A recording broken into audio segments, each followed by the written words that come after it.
It is 4:30 a.m. here in the Iranian capital, Tehran. This is Press TV's World News. And thanks for joining us this hour. Well, with vote counting still underway in Australia's general elections, Prime Minister Julia+Gillard has admitted that her ruling Labour Party would not gain an outright majority.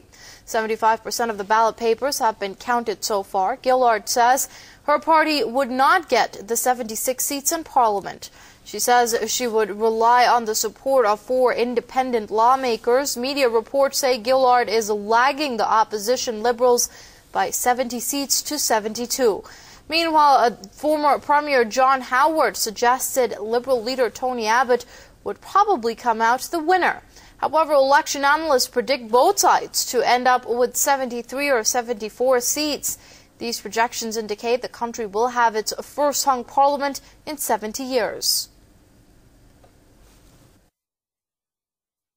Early into the elections, experts predicted a hung parliament, and it looks set to arrive in Australia's closest elections in 50 years. The Liberal-Conservative opposition is leading with 72 parliamentary seats, with Labor coming second on 70. 3 independent MPs won their seats again, and another one a near certainty.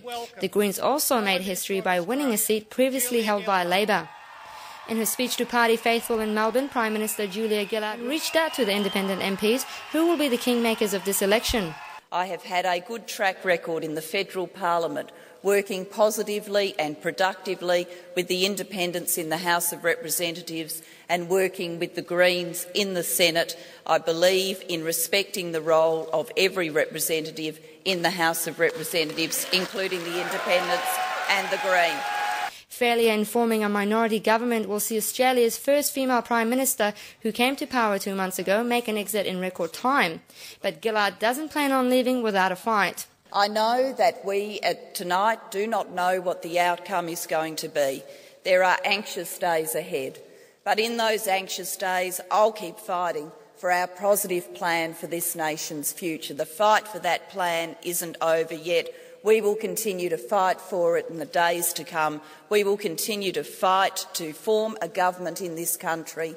Julia+Gillard's campaign has been plagued by a damaging internal leak suggesting she opposed paid parental leave and a pension rise. To make matters worse, there's been a growing sense of distrust in a leader who could so brutally knife her own boss as she did with Kevin Rudd.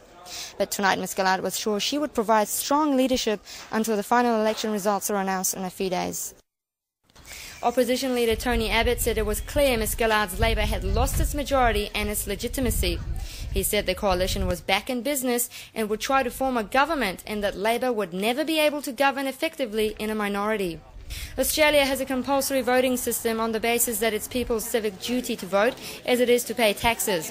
A failure to vote could see Australians pay fines of up to $50 plus court costs.